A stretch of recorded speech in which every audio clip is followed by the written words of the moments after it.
Warga netizen dimanapun berada, kita berjumpa lagi di podcast Hasrullah. Malam ini kita kedatangan tamu yang sangat luar biasa. Beliau adalah Profesor Dr. Muhammad Al-Hamid MSc. Beliau ini malam ini baru tiba dari Jakarta, ya, terus langsung ke studio. Dan saya pikir ini adalah salah satu kesempatan bagus untuk kita berbincang-bincang tentang pemilu. Netizen yang saya hormati, jadi beliau ini adalah Ketua Dewan Kehormatan Penyelenggara Pemilu Republik Indonesia. Ya.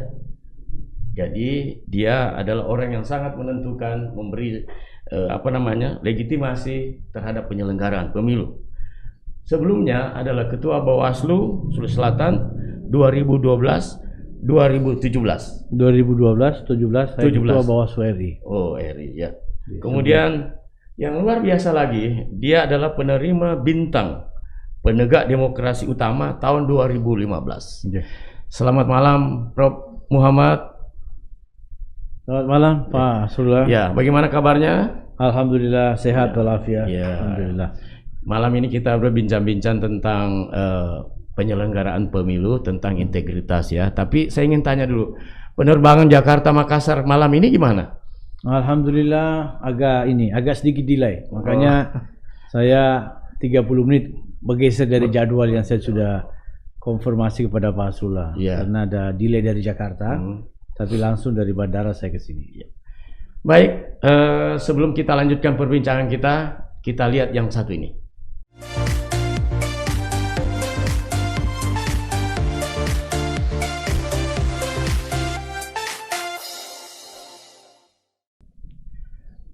Warga netizen dimanapun berada, malam ini kita akan berbicara tentang integritas. Merawat integritas penyelenggara pemilu, baik yang diselenggarakan oleh KPU maupun yang mengawasi Bawaslu. Saya tahu persis bahwa bicara tentang integritas itu tidak bisa sehari dua hari, bahkan berbulan bertahun-tahun.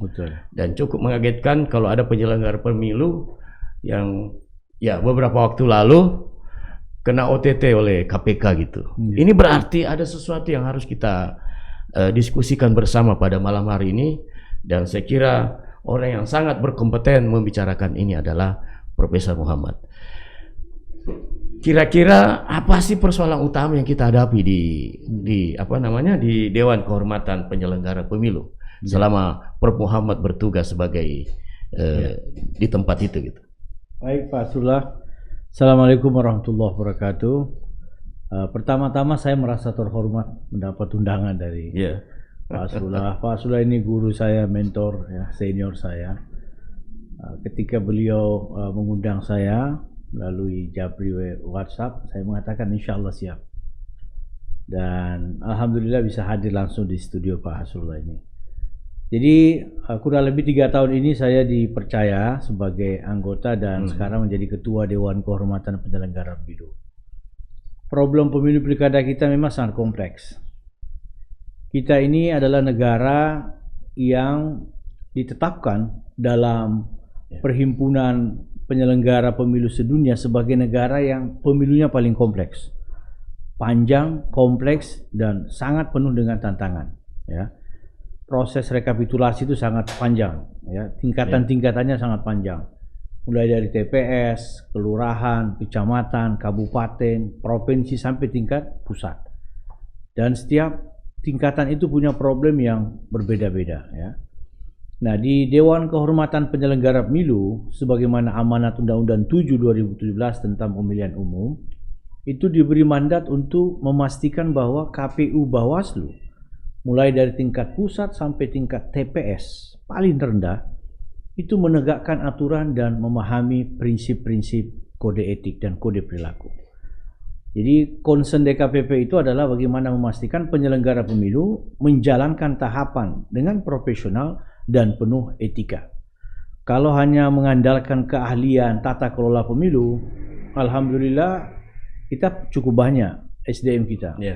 Yang bisa mengelola mulai dari periode-periode pemilu sebelumnya. Namun problem kita tidak sampai di situ.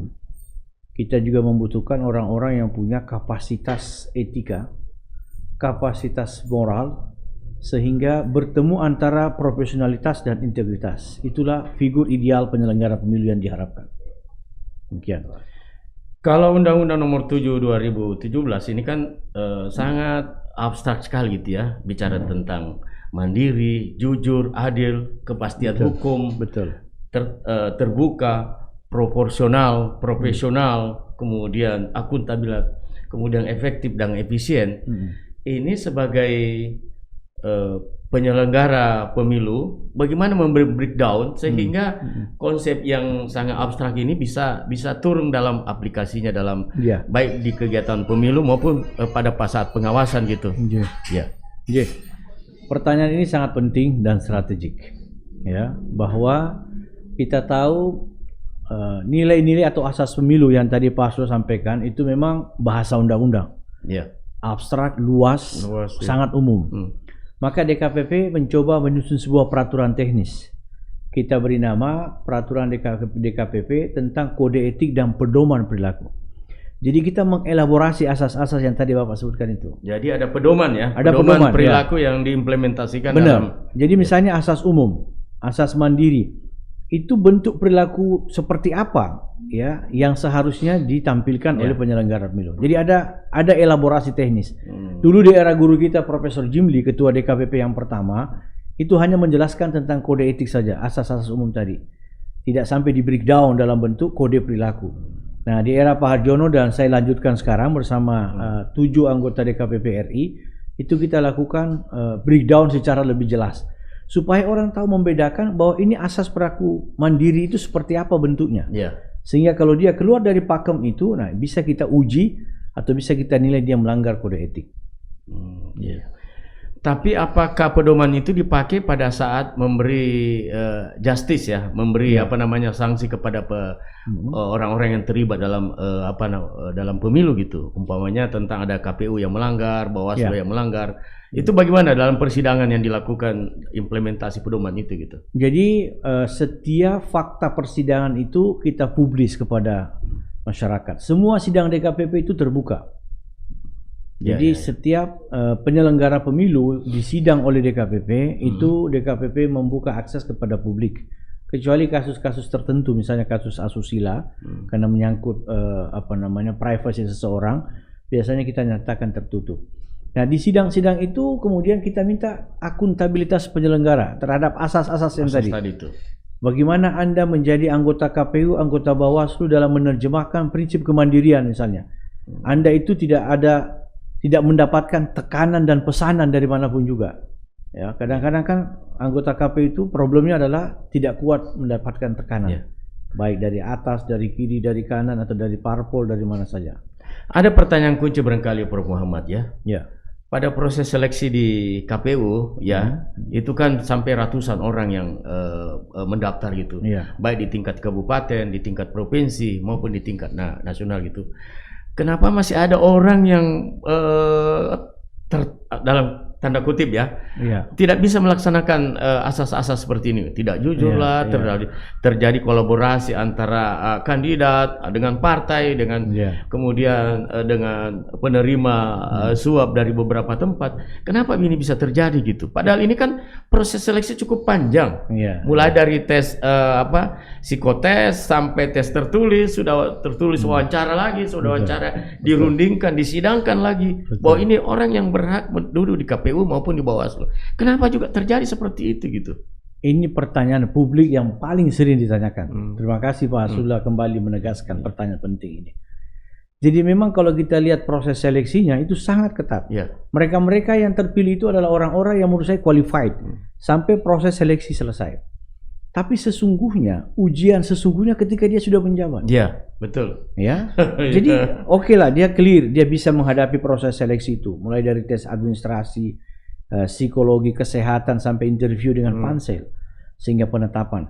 Namun DKPP selalu mengingatkan teman-teman KPU Bawaslu bahwa ujian sesungguhnya itu bukan pada saat Anda mengikuti proses seleksi, tapi ketika Anda diberi jabatan, sudah ditetapkan sebagai penyelenggara, menghadapi sejumlah tantangan, berbagai tekanan, berbagai pesanan, ya, baik dari dalam diri internal kelembagaan maupun misalnya dari luar. Nah, di sini yang kadang-kadang ada beberapa oknum penyelenggara yang tidak kuat. Ya, padahal dia dari proses seleksi yang sangat terukur, betul. Ya, tapi ketika diperhadapkan dengan situasi-situasi pasca dia menjabat, nah inilah seperti kasus Wahyu Setiawan. Proses itu setelah dia menjabat, kemudian tertangkap KPK begitu. Berarti masalah etik, moral menjadi penilaian utama ya. Tapi terkadang juga ya, ini kan terjadi kolaborasi ya, istilahnya tanda kutip ya. Jadi penyelenggara, kemudian calon pemimpin lah, apakah itu bupati, wali kota, gubernur, presiden, anggota DPR ya. Kadang-kadang ini terpengaruh dengan iming-iming uang seperti itu, dan ini kan terjadi di mata kita gitu. Kira-kira bagaimana upaya DKPP untuk menghilangkan atau minimal memperkecil peluang seperti itu? Apa yang harus dilakukan oleh DKPP bahwa memang betul fungsi pengawasan itu jalan di DKPP gitu? Kita tidak bisa mengharap sesuatu sebagaimana pengantar Pak Abdullah tadi, bahwa tidak bisa sesuatu itu dalam jangka pendek. Mengharapkan penyelenggara itu punya kualifikasi, uji integritas, itu dia proses yang lama, evolusi. Makanya DKPP selalu mengingatkan masyarakat supaya membantu KPU Bawaslu ini membumikan nilai-nilai etik. Jadi proses memperkenalkan tentang nilai etika, nilai integritas, komitmen-komitmen moral kepada penyelenggara sebagai orang-orang yang dipercaya publik itu tidak boleh instan. Tidak boleh kayak diklat 12 jam, 36 jam, 48 jam. Dia proses yang harus ajak. Berkesinambungan, istiqomah. Harus dibangun oleh siapa? Pertama internal KPU dan Bawaslu melalui rambu-rambu yang dipedomani melalui peraturan DKPP. Lalu kemudian publik ikut mengawasi, mengendorse, mengingatkan. Kalau ada hal-hal yang Pak Prof Muhammad, kita lewatkan satu ini. Baik. Kita tadi ujung kalimat tadi melibatkan publik. Betul. Ya, baik. Kita kembali setelah yang satu ini.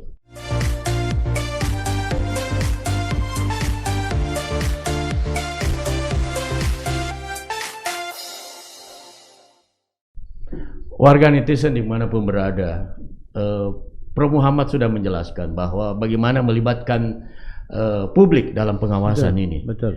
Untuk itu barangkali saya ingin menyampaikan bahwa apa yang dilakukan Prof Muhammad terhadap kepemimpinannya, kita ingin tahu sudah sejauh mana implementasi itu. Mungkin bisa kita kasih gambaran sudah berapa para penyelenggara pemilu, pengawas pemilu yang Bapak periksa gitu. Ya. Kalau sejak era kepemimpinan kami ya bersama dengan 6 anggota DKPP itu sudah kurang lebih 3.000 lebih penyelenggara yang kita periksa. Cukup banyak. Dengan varian-varian sanksi yang juga berbeda. Ada sanksi peringatan ringan, kemudian ada sanksi peringatan sedang, pemberhentian, baik pemberhentian dia sebagai koordinator divisi, pemberhentian dia sebagai ketua, dan pemberhentian dia sebagai komisioner secara permanen.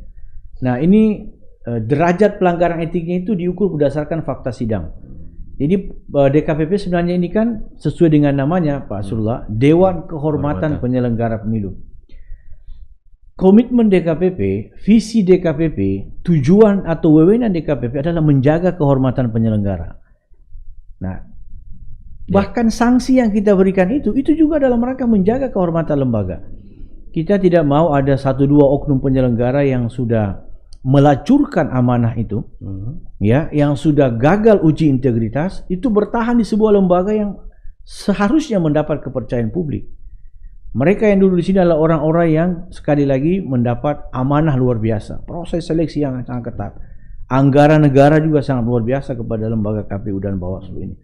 Maka kita pastikan bahwa mereka-mereka yang tidak punya komitmen untuk mempedomani etika dan integritas itu tidak layak berada di komunitas penyelenggara pemilu. Itu komitmen DKPP selama ini. Di samping komitmen DKPP penyelenggara, yang perlu disentuh ini kan itu yang tadi saya katakan, pemimpin, yang kandidat, ya, betul. Kemudian calon anggota DPR, termasuk rakyat yang menerima serangan ini. Bagaimana cara mensosialisasikan sebenarnya ini kan anggota penyelenggara pemilu mungkin tidak tertarik karena diiming-iming dari luar, sehingga apa yang integritas yang cukup tinggi terpangur juga gitu. Kira-kira bagaimana upaya DKPP untuk melakukan sosialisasi kepada para kandidat, ya, kemudian calon anggota DPR, pemimpin kita, termasuk pemilik suara ini, rakyat ini, ya. Gimana kira-kira? Setuju Pak Sula. Betul apa yang Bapak sampaikan, bahwa kalau mengandalkan KPU Bawaslu untuk mengawal proses dan hasil pemilu yang berintegritas, kita kecewa. KPU Bawaslu sumber dayanya sangat terbatas, ya, sangat terbatas. Sehingga mau tidak mau publik harus terlibat. Ya, publik paling tidak pertama adalah pemilih. Pemilih harus diedukasi, dicerdaskan supaya menjadi pemilih yang aktif dan cerdas. Tidak boleh lagi ada alasan-alasan orang ke TPS karena 50.000. Karena sembako, karena pulsa, karena kedekatan-kedekatan yang sifatnya tradisional tanpa membaca visi misi calon. Kemudian yang kedua, peserta pemilu, partai politik, calon kepala daerah. Kita mengharapkan partai politik ini sebagai pilar demokrasi itu menyiapkan kader-kader terbaik. Kader-kader yang punya potensi kepemimpinan, punya integritas yang baik, sebagai bagian daripada mewakili kepentingan rakyat. Dan yang ketiga adalah birokrasi. Birokrasi kita harus netral, ya. Di pilkada terutama terbaca sekali bagaimana birokrasi kita terbelah, terseret-seret bahkan kalimat saya, dalam sebuah politik praktis yang kadang-kadang tidak sesuai dengan apa yang menjadi kompetensi seorang birokrat. Kadang-kadang kita mengenal istilah dinas mata air dan dinas air mata. Habis pilkada, mereka-mereka yang tidak membantu petahana misalnya, itu kemudian dinonjokkan, diturunkan pangkatnya, jabatannya, padahal dia punya kompetensi yang luar biasa. Sebaliknya mereka-mereka yang punya kompetensi di bawah rata-rata, ya, tidak profesional, tapi karena membantu pelaksanaan pilkada kemarin secara kuyup, quote and quote kuyup, maka dia mendapat dinas mata air. Sumber-sumber pendapatan itu masih ada sejumlah pilkada kita yang berkarakter seperti itu, ya. Kita sangat sayangkan. Ini tantangan dan PR kita bersama untuk memperbaiki. Ini persoalan utama barangkali juga, Prof. Muhammad. Jadi kenapa birokrasi ikut berpolitik praktis dengan tarikan dari para kandidat gitu? Apakah tidak ada aturan yang bisa menahan? Karena kalau ini terjadi, berarti terjadi politik balas jasa gitu. Yang sebenarnya sebagai birokrat harus mengabdi kepada siapapun juga yang terpilih gitu. Betul. Kalau sudah terjadi deal politik sebelumnya, saya menganggap ini ada suatu timbal balik gitu. Jadi yang tidak mendukung tidak dapat jabatan gitu. Yang mendukung dapat jabatan gitu. Yang persis kalau temannya yang naik itu nggak ada masalah. Bagi orang yang tidak mendukung terpaksa harus bukan lagi balas jasa, balas dendam gitu. Kira-kira menurut Pak Prof. Muhammad gimana ini mengatasi gitu? Ya, memang faktanya seperti itu. Faktanya performa pilkada kita tidak lepas dari balas jasa dan balas dendam. Sama dengan tadi dinas mata air dan dinas air mata. By law, regulasi kita sebenarnya sudah bagus mengatur, Pak Surla. Bahwa ASN itu tidak boleh terlibat politik praktis, tidak boleh ikut kampanye, bahkan like saja di Facebook itu tidak bisa. Tidak bisa like saja, memberi tanda like kepada pasangan calon tertentu itu di undang-undang tentang ASN kita, disiplin ASN kita, dan apalagi Komisi Aparatur Sipil Negara itu sudah melakukan pelanggaran dan itu serius. Apalagi misalnya yang terang-terangan terlibat ikut partai kampanye menjadi tim sukses. Itu bahkan ada sampai pemecatan sanksinya ya dalam regulasi kita. Namun ada saja 1-2 oknum yang sepertinya nekat ya, bahasa saya tadi itu kuyup ya, menganggap bahwa kalau saya tidak terlibat secara totally maka nasib atau karir saya sebagai ASN akan bersoal. Padahal negara melalui undang-undang sudah mencoba mengatur ya, membatasi ya. Jangan sampai ada praktek-praktek yang di luar ketentuan dalam promosi jabatan itu. Itu sudah aturannya sebenarnya sudah ketat, tapi tetap saja ada yang 1-2 oknum ASN yang berani atau nekat melakukan pelanggaran. Ini pertanyaan terakhir netizen. Tadi kita bicara tentang pengaduan lewat publik. Barangkali bisa disampaikan di podcast ini tata cara pengaduan, di mana dia mengadu nanti. Ya kalau ada nanti kita di running text ini kita akan sampaikan. Kalau ada pengaduan silakan. Kira-kira gimana caranya supaya melindungi juga orang yang apa ya? Ini kan perlu perlindungan konsumen, perlindungan bagi pengadu gitu, supaya betul laporan itu sampai kepada Dewan Kehormatan gitu. Baik, saya kira ini sebagai bagian dari keterbukaan informasi publik. DKPP sebelum pandemi ini itu membuka beberapa media atau ruang untuk menyampaikan laporan jika ada penyelenggara pemilu yang diduga melanggar kode etik. Namun karena pandemi ini kita batasi ya. Namun kalau misalnya ada penyelenggara yang ingin langsung menyampaikan laporan ke DKPP, itu kita persilakan. Kantor DKPP pusat itu ada di Jalan MH Tamrin nomor 14 Jakarta. Ya, itu satu gedung dengan Bawaslu. Itu bagi masyarakat atau pelapor yang ingin menyampaikan langsung laporannya ke kantor DKPP. Namun karena situasi pandemi ini ya kita mengimbau agar masyarakat ini sebaiknya menggunakan media online yang sudah disiapkan. Ya, di www.dkpp.go.id. Ada memang nanti akan disampaikan melalui alamat email itu bagaimana cara menyampaikan laporan secara virtual atau secara online. Semuanya akan kita respon. Warga netizen, jadi nanti kalau ada pengaduan, ya apalagi kita ini kan ini karena YouTube bisa bertahan lama gitu tayangannya, jadi bisa dilihat nanti Prof Muhammad kasih kami alamat pengaduan itu. Baik.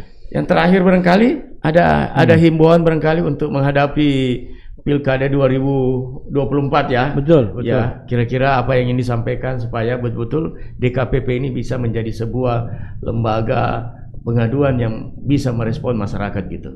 Silakan. Ya. Pemerintah dan DPR telah menetapkan bahwa undang-undang pemilu ini tidak akan direvisi. Jadi di 2024 kita akan melaksanakan pemilu nasional, pemilu anggota DPR, DPD dan DPRD provinsi, kabupaten, kota, dan pemilihan presiden. Dan di tahun yang sama akan melaksanakan pilkada serentak. Serentak juga.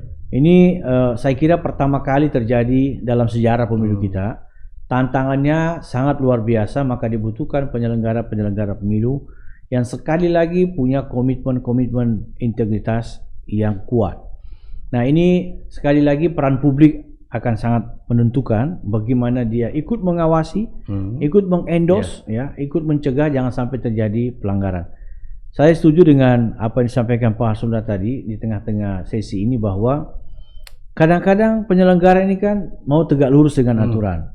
Tapi karena ada tekanan, pesanan, godaan dan segala macam, lalu sebagai manusia biasa yang kantongnya masih menghadap ke langit. Ini kantong-kantong penyelenggara kan semua masih menghadap ke langit. Ada potensi-potensi digoda.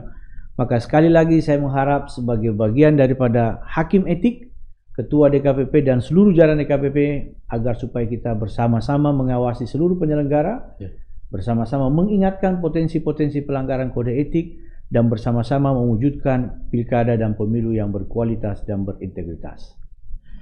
Baik netizen, saya tidak bisa memberi kesimpulan. Prof Muhammad sudah menjelaskan ini adalah lembaga etik, tinggal bagaimana membantu beliau dengan melakukan membuka kotak pelaporan dan saya kira akan dilindungi oleh undang-undang. Saya kira terima kasih Prof Muhammad atas kesediaannya. Mudah-mudahan apa yang kita lakukan ini, diskusi di podcast ini membangun demokrasi yang sehat, yang berintegritas, dan juga tidak hanya kepada penyelenggara, juga kepada para peserta, para calon anggota DPR maupun juga masyarakat kita sebagai pemilih itu. Saya kira ini yang bisa kita sampaikan pada malam hari ini. Semoga membangun demokrasi yang sehat. Baik, sampai jumpa di topik yang lain.